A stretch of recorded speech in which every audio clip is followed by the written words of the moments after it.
All right, so let's go ahead and end part one of our course.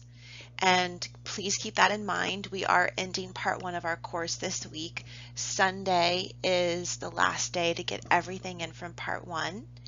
And we're ending this with a civilization that understood something almost unsettlingly well.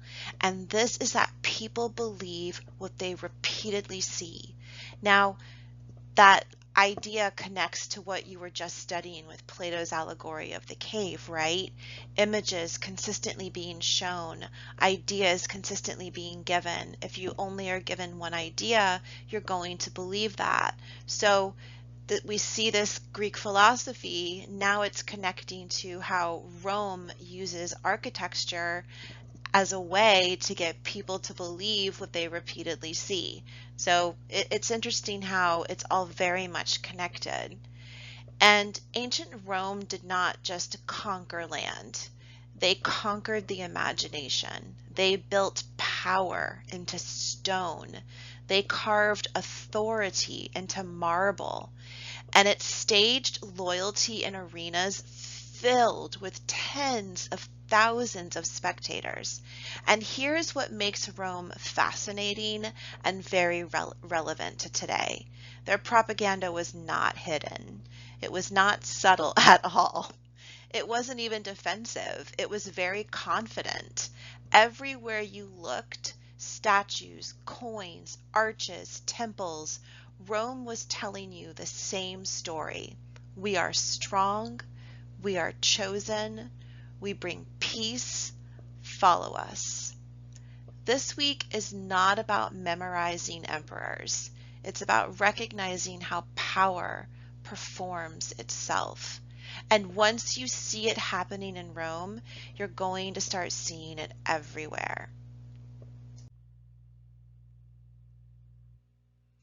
Rome is essential to understanding Western civilization because so many of the systems that we still live with today were shaped, formalized, or expanded under Roman rule. Ideas about law, citizenship, governance, public space, and even infrastructure all have roots in Roman models. But Rome matters just as much because it helps us understand how societies maintain that power, not just how they acquire it. Rome understood that military strength alone was not enough. In order for the empire to function, people needed to believe in Rome, to see it as legitimate, stable, and inevitable. That belief was built into the daily life. It was built into the roads that people walked on, the buildings that they gathered in, the images that they saw on coins, and the rituals that they participated in. So when we study Rome this week, we are studying one of the earliest and most sophisticated examples of how culture itself becomes a tool of power.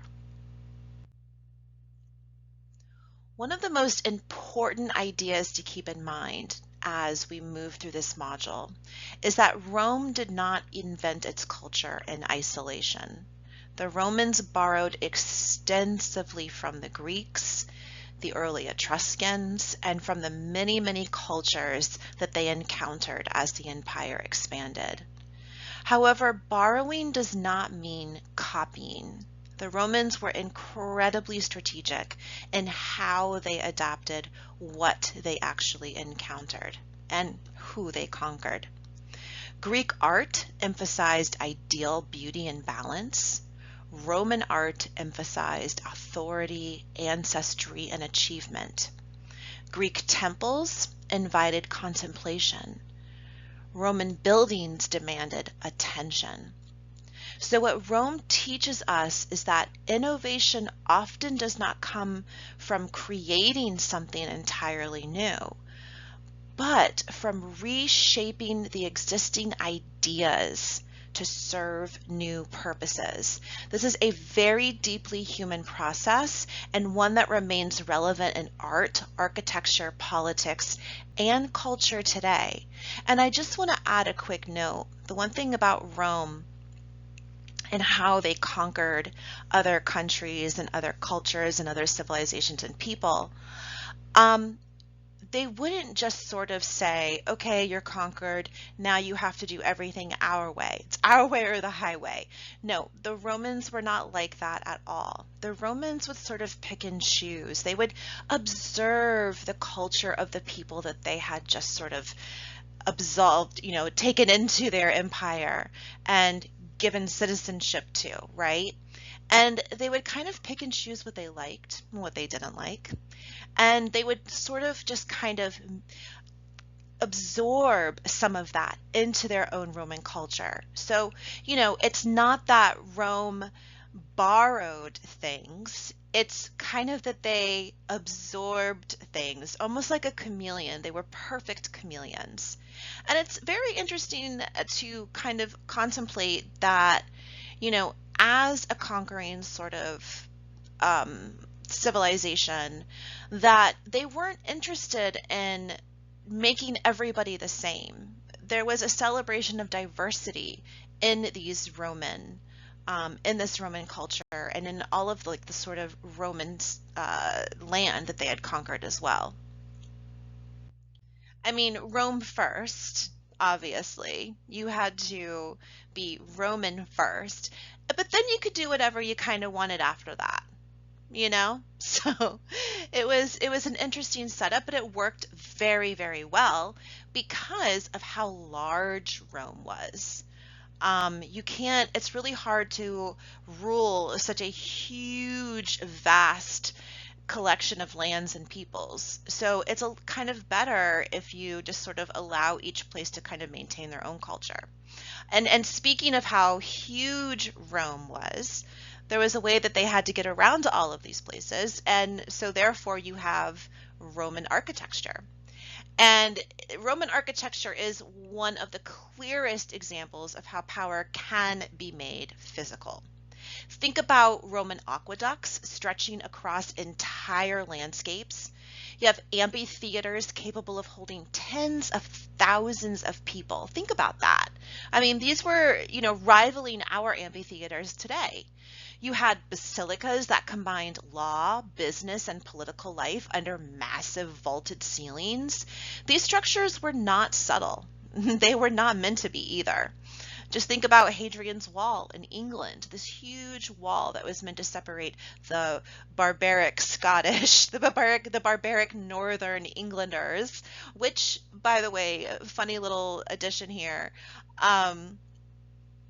that's pretty much as far north as Rome would get.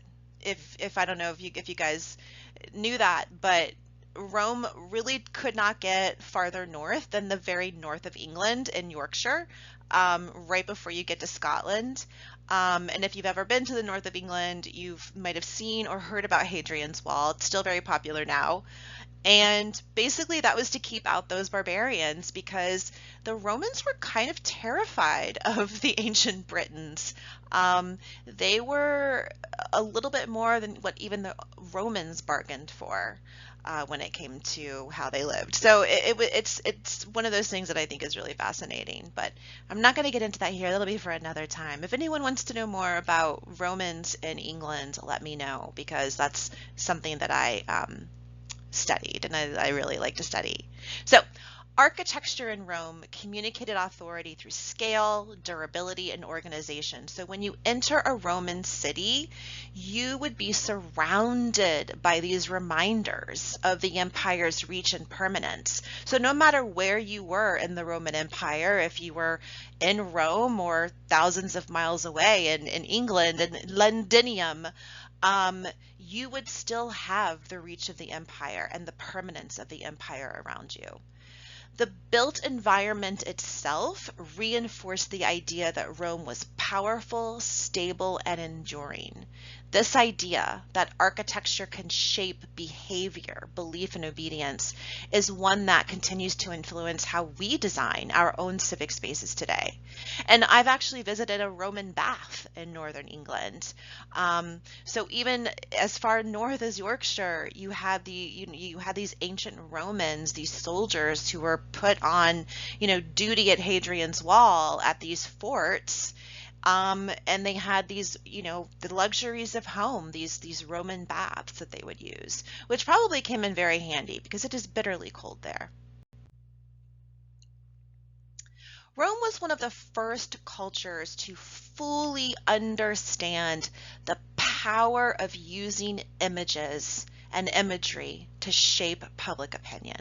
So long before the modern concept of propaganda existed, Roman leaders were carefully managing how they were going to be seen.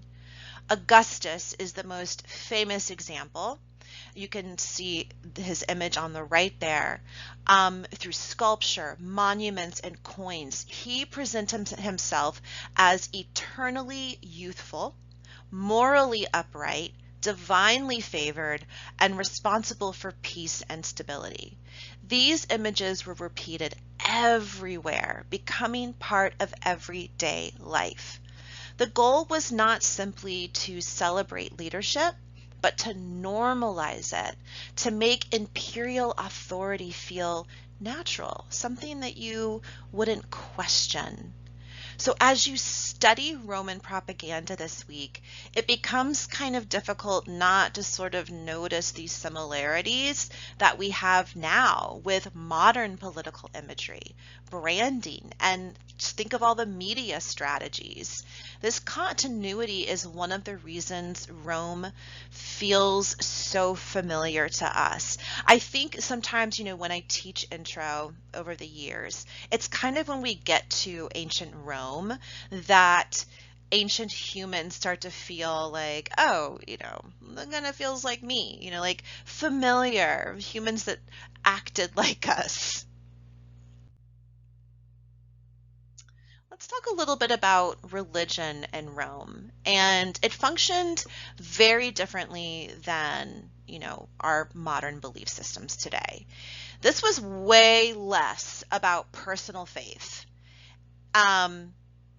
It wasn't really like a spiritual kind of rebirth kind of thing for the Romans. It was more about participation, tradition, and loyalty to the state. Ritual was more important than actual belief. So at the same time, Rome was an incredibly diverse empire, as I mentioned earlier, and many, many people sought deeper, more personal forms of spiritual meaning. So that's where you would get these mystery religions, such as the Mithraism is one, or the cult of Isis. One little tidbit about Mithraism or Mithras was it was a worship of the god Mithras, and Mithras's birthday was December 25th. That's when it was celebrated. And this is obviously predating Christianity at the time, so you can see already how early Christianity is kind of borrowing as well, just like ancient Rome, different ideas and beliefs. You also have the cult of Isis, and these sort of offered community, rebirth, and emotional connection, especially appealing in a very vast and unstable empire. If you ever want to know a little bit more about any of the early mystery religions or mystery cults, just let me know. That's something that I really am interested in. So I've done a lot of research on that.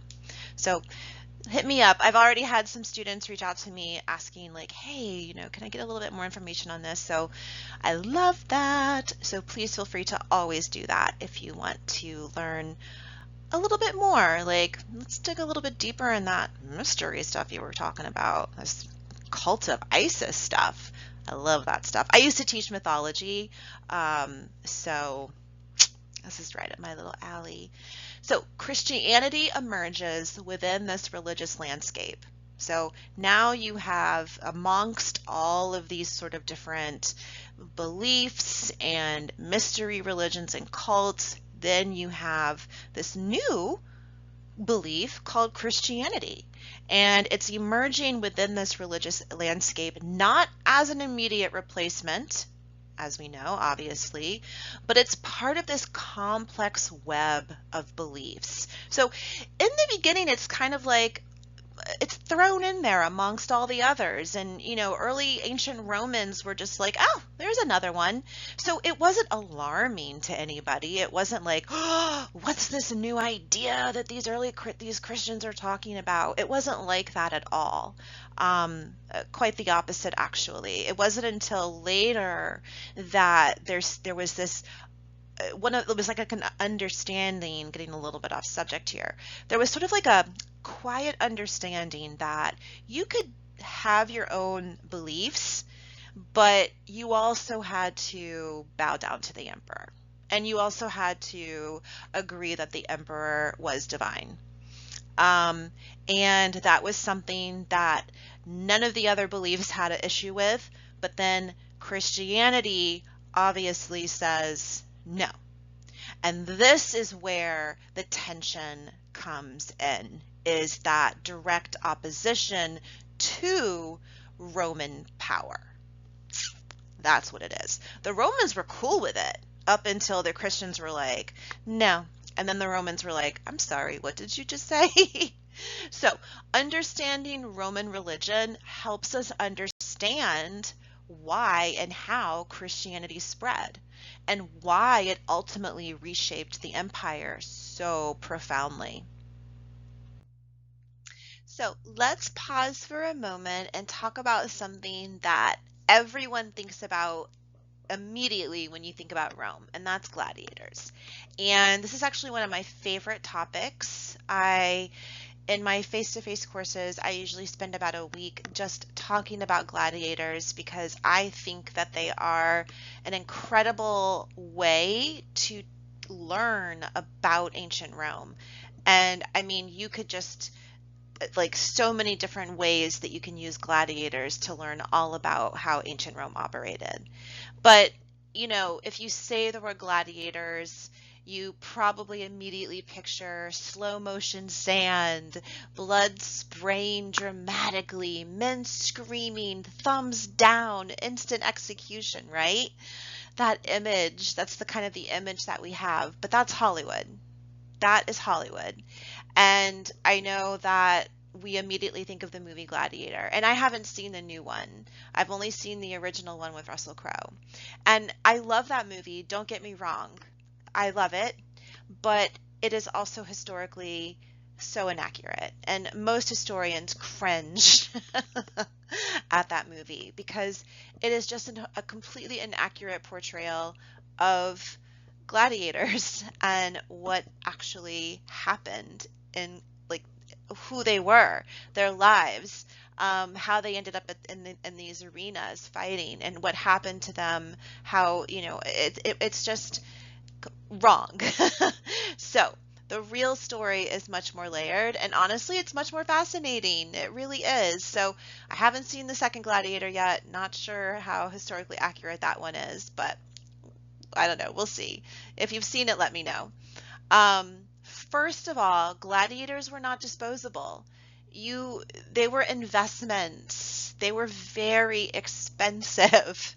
They required years of training, specialized diets, medical care. And when I say medical care, there were actual innovations, breakthroughs happening in medical care specifically because of gladiators, because they didn't want the gladiators to die. So these gladiators were getting the best of the best of the best of the medical care. I mean, these doctors were setting bones. They were doing things that, quite honestly, were revolutionary for the time.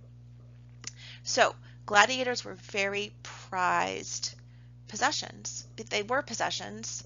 The majority of gladiators were slaves. Many were prisoners of war as well.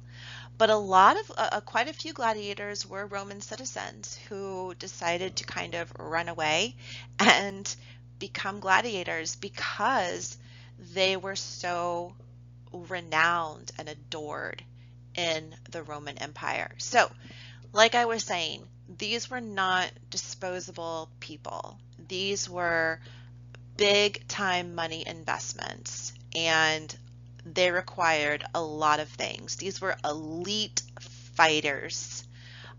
Killing them casually would have been like burning money in front of the crowd. There, some instances where, these gladiators would be in a school run by a lanista. And, first of all, they create a brotherhood there. These gladiators were very, very tight. There's stories of gladiators dying, not always in battle, but just dying. And the brotherhood of gladiators comes together to take care of that gladiator's family. So this was a very tight community, a tight brotherhood, a well-loved people by the community too.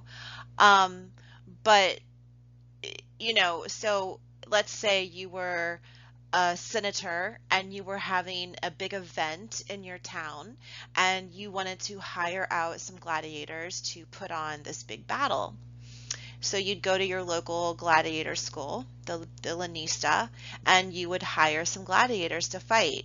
Now, if one of those gladiators were to die in that battle, you would be charged extra for that, for the loss of that gladiator. So that is how much these men were held to be elite fighting machines.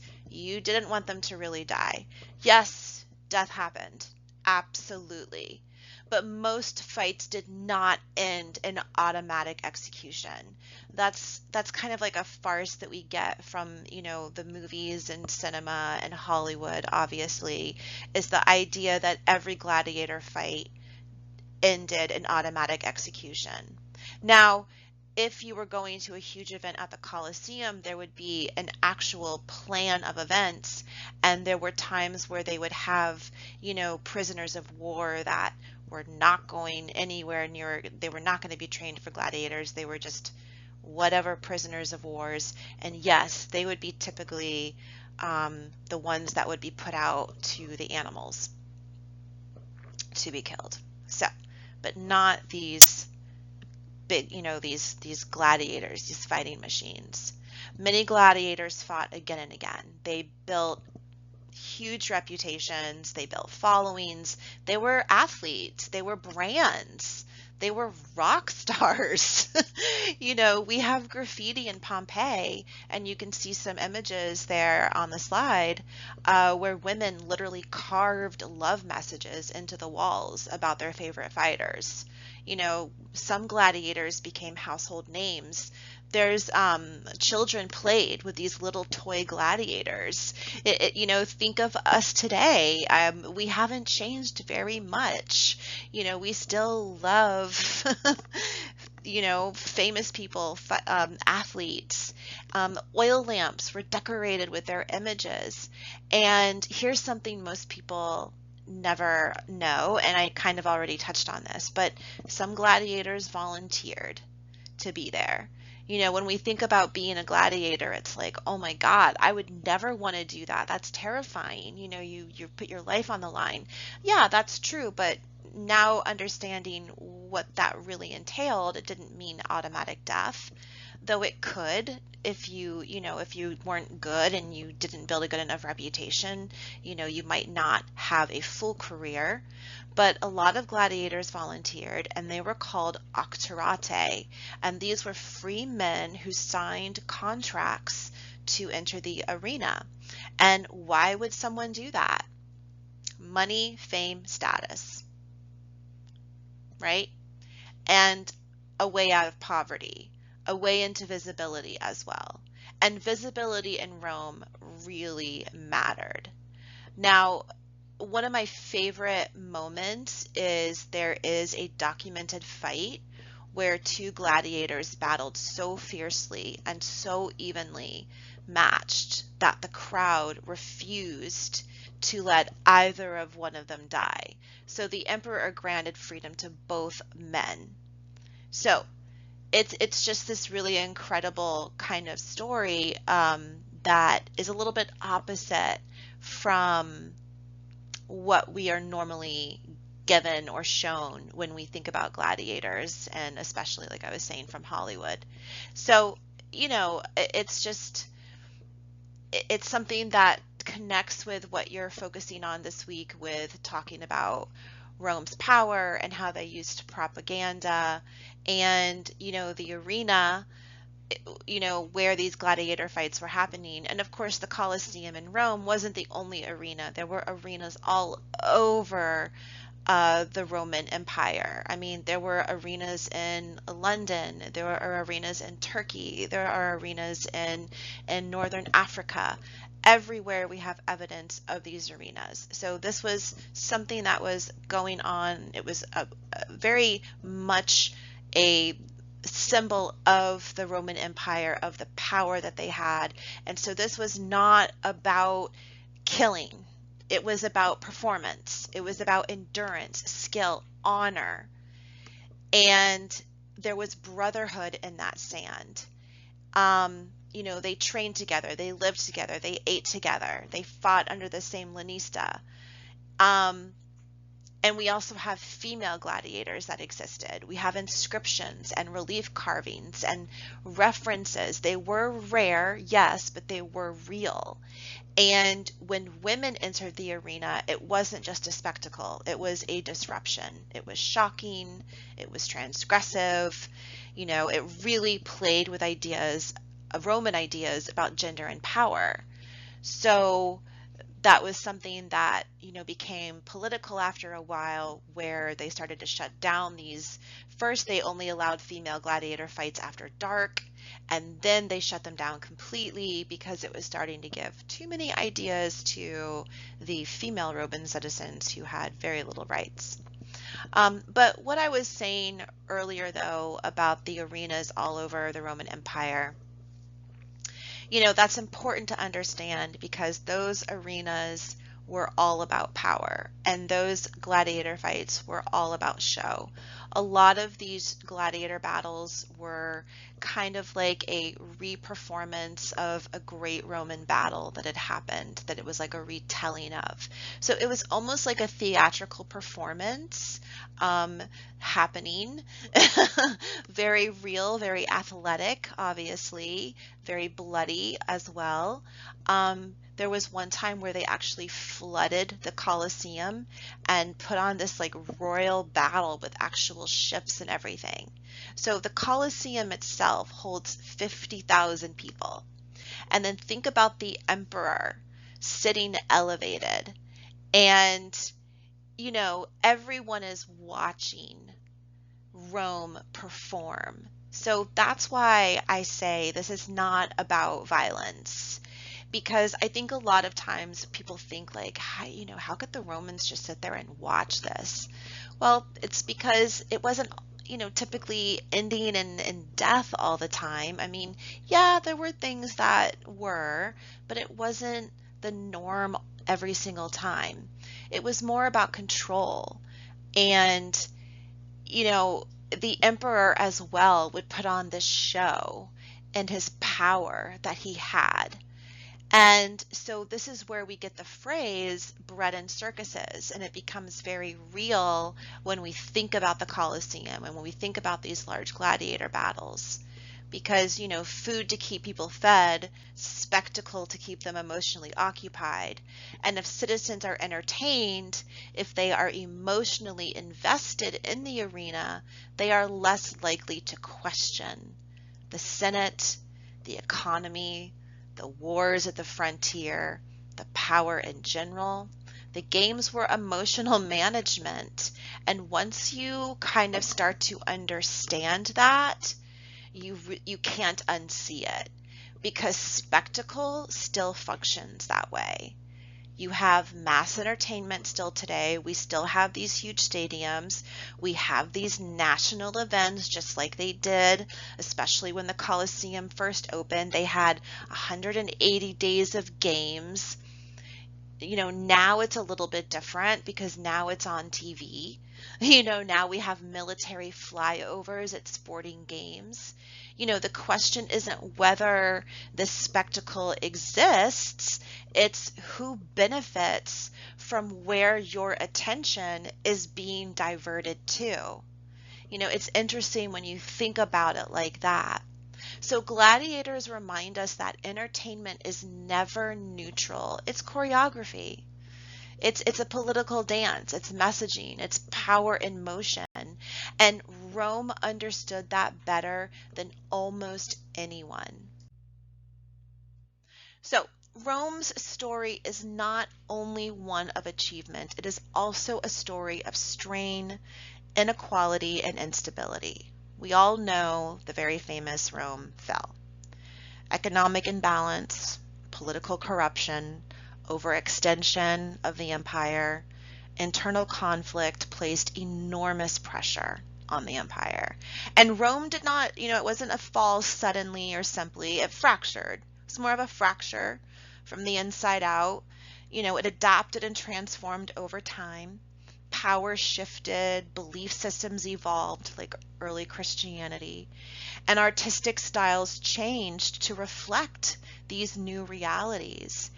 And, for students of the humanities, Rome serves as both a model of cultural achievement and also as a cautionary tale, reminding us that no society, no matter how powerful, is immune to decline. Okay, so this week is the close of part one of our class, which means it's both reflective and forward moving. So you're going to spend some time looking closely this week at how Rome told its story, and then you're going to connect that to how stories are still told today. There's a discussion where you're going to choose one Roman example provided to you in Falcon and pair it with something modern from your own lifetime, not something abstract, something you have actually lived with, seen on screens, that you've heard in ads, that you've watched unfold in public. And you're also going to watch a short, it's about 50 minutes, Rick Steves documentary. I love Rick Steves. If you don't know who Rick Steves is, he's a travel guru. He's been around for ages. Back when I was in my early 20s, Rick Steves' travel guides were like my Bible. I used them every time I traveled overseas because he kind of provides you with this deep understanding and knowledge of where you're going and takes you off the beaten path and kind of introduces you to like little places that you might not have known before. And you'll see when you watch the documentary about Rome that he gives you such incredible knowledge and insight into these areas too. Because when you travel, I think that that's really important, is to understand the history and culture of where you're going. And if you're lucky enough to travel, then I think to be a good steward, you should have the, open mind and the knowledge wherever you go. And I will say that having taken classes and then traveled afterwards, it really broadened my mind and my understanding, and I really appreciated what I was seeing, what I was experiencing a lot more. So you're going to watch this documentary, and it's going to give you a very sweeping visual sense of Rome as a physical space, and there is a quiz attached. You have unlimited attempts, so use it to learn, not just to score. If you have any issues or problems, please reach out to me. And then you probably have seen this, your topic proposal for your final project is due this week. So yes, we're finally talking about that final project, that elephant in the room, right? So this is where, we're focusing on in part 2, and I am going to go over your topic proposal in just a few minutes for you. But if you have any questions, please feel free to reach out. So because this is the final week of part 1, everything closes this Sunday night. Please keep that in mind. Everything closes on February 22nd, 11:59 p.m. That means you have to get it submitted before 11:59 p.m. Not log in, because then it's too late. So please don't let it sneak up on you. If you have anything that you have not completed from any of the other weeks, please make sure you do that. And then keep in mind, with the assignments that you're doing this week, there's no wiggle room. There's no, oh, I have a few extra days. Nah, not this week. Sorry. All right, so let's talk a little bit about your discussion that you have this week. And first, let's really sit with this word for a moment, propaganda. Okay, let's sit with that, propaganda. When we hear it, what do you think of when you hear the word propaganda? You usually think lies, manipulation, or, something sinister. But historically, propaganda is more complicated than that. It's not always about a falsehood, it's about emphasis. It can be about repetition. It's about deciding which version of reality gets amplified and which parts kind of quietly disappear. Have you ever thought about that? Like when you learn something and you're like, why didn't I ever know about that until now? A few of you have actually said, I never learned about that in high school. So, it's kind of like, what? It's interesting. It's like the bumper stickers that you used to see. It's herstory, not history. Love that. So propaganda is narrative discipline. It's when a culture sort of decides this is the story that we're going to tell about ourselves. And so here is what makes Rome extraordinary. Rome did not leave its public image to chance at all. It basically engineered it. They knew, like, here's the message and the story that we are going to leave behind for all of those that come after us. So take the statue of Augustus, for example, that you can see in front of you. And I don't want you to just recognize it. I want you to look at it as if you were a Roman citizen, seeing it in a public space. You're not reading a textbook, you're not seeing a museum label, you are seeing your ruler larger than life in marble. He is barefoot, which very subtly signals divinity. He is eternally youthful, though at the time that the statue was made, he was middle-aged. And he stands in contrapposto, which references the classical Greek perfection. His right arm is raised in ad locutio, the gesture of command. And then there's the Kyrios. That's the breastplate. That's not decoration. It is narrative sculpture. And in the center, and I apologize that I don't have a great image of this in front of you right now, but you have this in your module this week, or you can look up a picture of this. But in the center of the breastplate, you can see the return of Roman military standards from the Parthians. And this was a diplomatic victory reframed visually as triumphant dominance.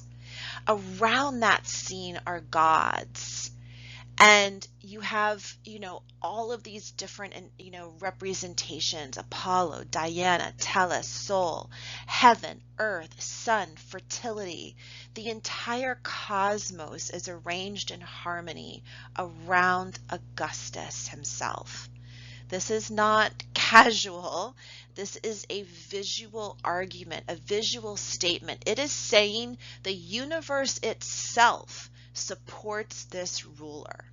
Now, as a Roman citizen seeing this in person, I want you to pause. Imagine this statue not as a single object, but as one of many copies placed throughout the empire, right? This is not the only one that you would be seeing. Also, the coins in your pocket are echoing this very same imagery. The money that you use has this face. Reliefs are repeating all of these similar themes throughout the city. Public monuments are reinforcing the idea of peace, victory, and divine favor. This is not just one message you're being told. This is a saturation. And here is the psychological shift that happens. When you see the same message in marble, in metal, in architecture, in ritual, it stops feeling like you're being persuaded. And it starts to feel like reality, right? This is the power of repetition. And that is why propaganda works best when it doesn't feel like propaganda at all. Now, here's the thinking skill I want you to practice this week. When you look at any Roman monument for your discussion this week, whether it's the Arapacis, the Colosseum, Trajan's Column, Caesar's Comet, I want you to ask yourself, if I were living in this moment, what belief would this be reinforcing in me? If you were looking at these statues, the statue of Augustus, what would it make you think? Would it make you believe that Rome brings peace? Would it make you believe that conquest is actually civilized? That Rome is bringing civilization to the rest of the world? Would you believe that your emperor is chosen divinely? That he is supported by the cosmos itself, by the gods? Would you believe that dissent, that thinking differently from this is dangerous? Would you think that enemies are chaotic and that Rome itself is orderly? Would you think that those that are not Roman are different and uncivilized, and that you are more civilized and orderly than those that are not? So finish this sentence in your head. This was meant to make the public believe that. I'll let you finish that sentence. Now, and this is where the humanities, the lesson comes alive in this. I want you to take that same sentence and apply it to something modern, right? So this was meant to make the public believe what? You could use that to apply to any of the Roman examples that you use this week, and then take that same sentence to say something modern, a national event, a branding campaign, a political slogan, a stadium filled with spectacle, a film collaboration with the military, a social media movement. Don't approach this assignment with outrage. This is not about saying like, oh, look at this propaganda. Don't approach it with blind agreement either. Approach it with calm analysis. That's what we're doing this week. You're taking what you're learning and now you're applying it. You're taking what you have learned about ancient Roman propaganda, and you are applying it to modern standards. So, what belief is being reinforced? It's the same question that you were being asked about Roman propaganda. What emotion is being activated? What identity is being constructed? And who benefits from the belief becoming normal? Rome teaches us that culture is never just about decoration. I mean, they weren't making these statues just because they wanted to make the city pretty or the empire attractive. This was way more than that. This was persuasion embedded in beauty. And once you understand that, once you see this happening in the ancient world, once you know that this is happening in the ancient world, you can't unsee it in the present. So that right there is the work that you're doing this week. So Rome borrowed constantly from Greece, but it didn't borrow out of insecurity. It borrowed very strategically. Greek sculpture represented perfection, balance, the ideal human body. So when Augustus is modeling himself after that aesthetic, he's not saying, I admire Greece. He's saying, I am the natural heir to greatness. Rome understood that style carries meaning. A beard wasn't just a beard. A building was not just a building. An arena wasn't just used for entertainment. Everything communicates. And once you realize that, you start to realize something that might be a little uncomfortable. That image is never actually neutral. It's always doing something. Okay, so let's just take a few minutes to talk about the final project because this week's assignment is the first step in what is your final project that's due later in the semester. So, don't get overwhelmed because we're going to be working on this final project in steps. And I will go over kind of like what the big picture is a little bit. So your final project is called the Culture Gallery, and instead of a final exam, you're going to curate your own gallery focused on one clearly defined culture. So by the end of the semester, you will have 10 total artifacts covering all 7 required humanities modes, plus 3 additional artifacts of your choice, each with a clear label explaining what it is, its historical context, and how it connects to your theme, a works cited page with stable, credible sources, and a 6 to 10 minute recorded walkthrough where you present your gallery. That's the full project. That's what's due later in the semester. Now, you're obviously not doing all of that this week. This week is just your topic proposal. It's worth 10 points, and the purpose of the proposal is very simple. I want you to start thinking about your project and choosing your culture and getting it approved. That you'll need to get it approved before you can begin building the full gallery. So what are you submitting this week? So first of all, your proposed culture. This should be 1 to 2 sentences identifying the place, time period, and group. Then your focus statement. This should be 2 to 3 sentences explaining what your gallery will highlight. Then I want you to provide about 3 to 5 preliminary artifact ideas. This is just a list showing possible objects and which modes they represent. This is more to make sure that you kind of understand what you're going to need to find for this project and can you find them. And then I want you to start looking for some credible starter sources like museum collections or archives. Now, please remember to use all of the resources I have provided for you in Falcon Online. You should be able to find most of the things that you need there. But of course, I am also a resource for you, so please ask me if you need anything. And always, if you need to reach out to the library, they are there to help you too. I also want you to provide one optional backup topic just in case your first one doesn't work. So let me just walk through one example so you kind of get a feeling of like, what am I talking about, right? So let's say a student proposes for their topic idea for this that they want to do their culture gallery on women artists in Renaissance Venice between the years 1550 and 1600. Okay, do you see how specific that is?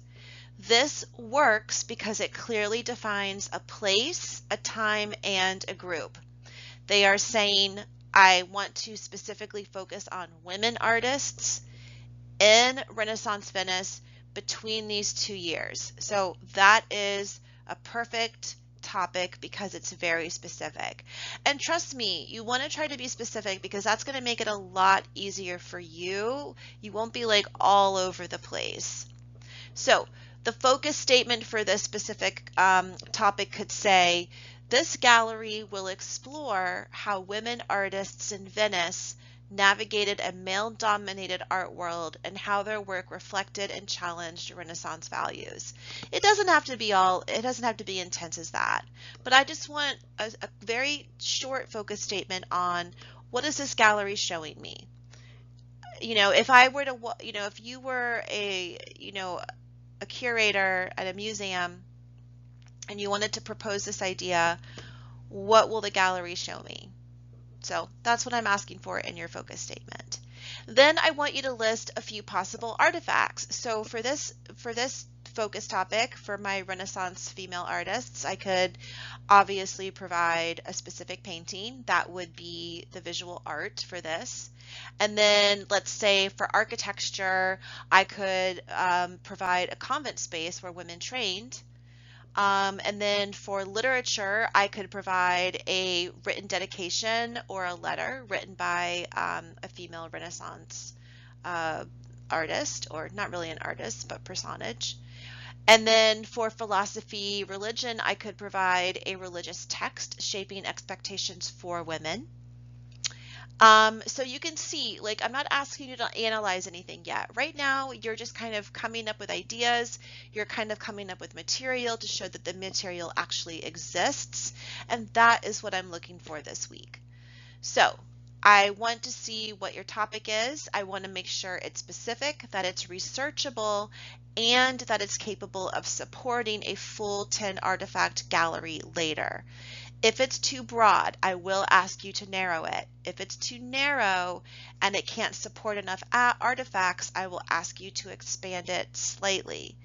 It's better to adjust now than to wait until the very end, right? So keep this week focused and manageable. You are choosing the culture, you are outlining your direction, and you are kind of proving that your gallery can work. So that's it. That's what I'm looking for this week. And I also don't want you to think that this has to be a gallery just on old stuff, okay? This doesn't have to be on ancient art, ancient artifacts, Renaissance, none of that. It doesn't have to be on anything that we're studying in this class. No, I want you to go outside. What are you interested in? What's your interest? So for example, last semester I had a student do her project on Buffalo, New York, the Polish community, and between the years of like 1950 and 1980. And they actually found 10 artifacts to make that work. And you can see how you might have to think out of the box for this. Because when you think architecture, you might think, like, for instance, a Renaissance female artist, well, did they build any architecture? I don't know. That doesn't have to be something that they built. It could be a representation of women during that period. So obviously a convent was what I use as an example.